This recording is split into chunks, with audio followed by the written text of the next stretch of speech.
Pegawai negeri sipil atau ASN memiliki peran vital dalam menentukan kualitas pelayanan publik di Indonesia. Tapi, bagaimana caranya memastikan bahwa mereka benar-benar bekerja dengan kompeten, profesional, dan terus berkembang? Nah, jawabannya ada pada kompetensi Based Human Resource Management atau CBHRM. Sebuah pendekatan modern dalam pengelolaan sumber daya manusia di sektor publik.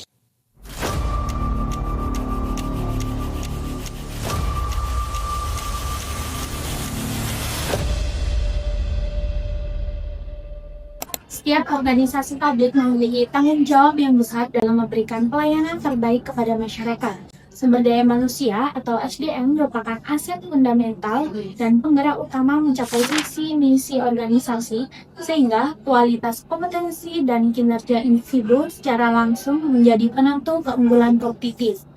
Oleh karena itu, untuk mengatasi kelemahan sistem manajemen sumber daya manusia tradisional yang seringkali gagal menghubungkan input dengan output kinerja dan berujung pada masalah serius di sektor publik seperti kemalasan dan rendahnya akuntabilitas ASN, organisasi wajib menerapkan Competency-Based Human Resource Management atau CBHRM, sebuah kerangka kerja terintegrasi yang menerapkan standar perilaku ideal, memastikan rekrutmen dan penempatan berbasis kapasitas atau bukan keadaan, serta menghubungkan secara langsung penilaian kinerja yang objektif dan sistem penghargaan dan sanksi, sehingga mampu menciptakan lingkungan kerja yang berfokus pada hasil, adil, dan secara efektif memotivasi para pekerja untuk berorientasi pada tingkat kompetensi maksimal yang strategis bagi organisasi.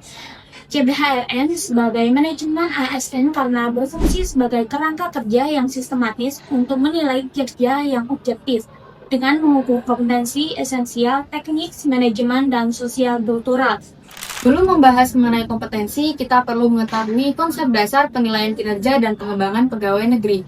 Menurut penelitian yang dilakukan Saifullah pada tahun 2021 berjudul Dampak Penilaian Kinerja dan Pengembangan Karir terhadap Kepuasan Kerja Karyawan Perbankan, disampaikan bahwa penilaian kinerja merupakan proses sistematis untuk menilai hasil kerja berdasarkan tujuan organisasi, sehingga organisasi dapat mengidentifikasi sejauh mana kontribusi yang diberikan pegawai dalam usaha mencapai tujuan organisasi.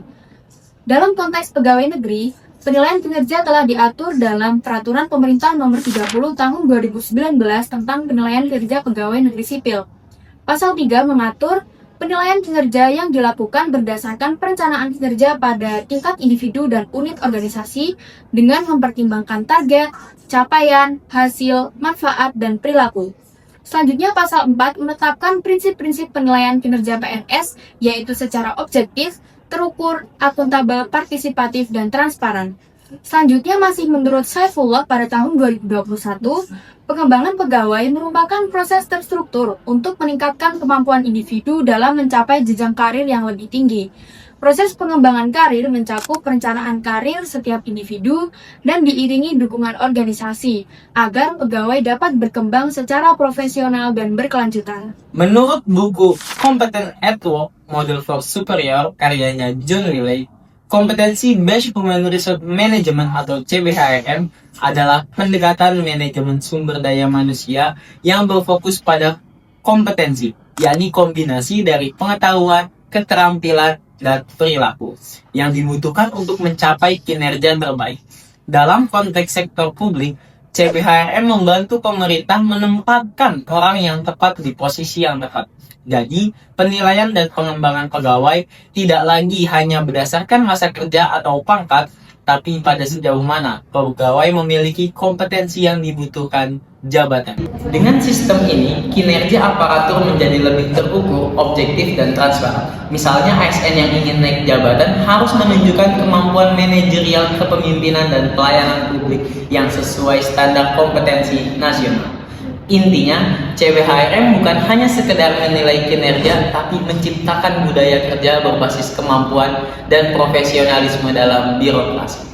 Dalam sektor publik diperlukan penilaian berbasis kompetensi.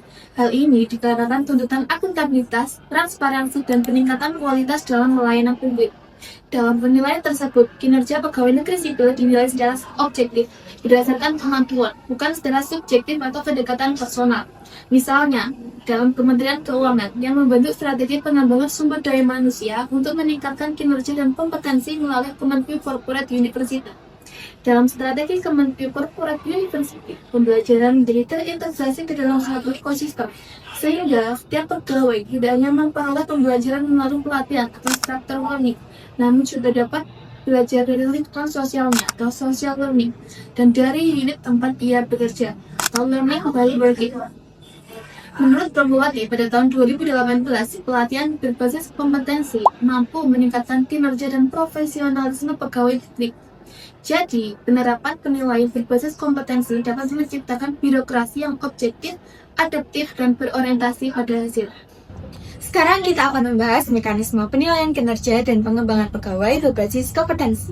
Berdasarkan Jurnal Prabowati tahun 2018 tentang Competency Based Training atau CBT for Human Resource Management and Development in the Public Sector, penilaian dan pengembangan berbasis kompetensi dilakukan melalui beberapa tahapan sistematis. Yang pertama, dilakukan identifikasi kompetensi jabatan, yaitu pemetaan kemampuan, keterampilan, dan perilaku yang harus dimiliki setiap pegawai sesuai standar kompetensi organisasi.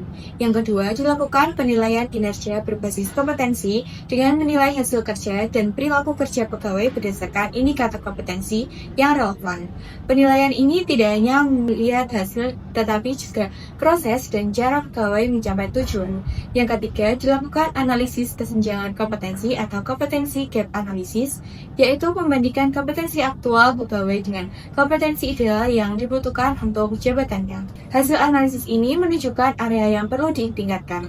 Terakhir, hasil analisis digunakan untuk tindak lanjut pengembangan pegawai melalui berbagai program seperti pelatihan berbasis kompetensi, coaching, rotasi, jabatan, atau promosi bagi pegawai berpotensi tinggi.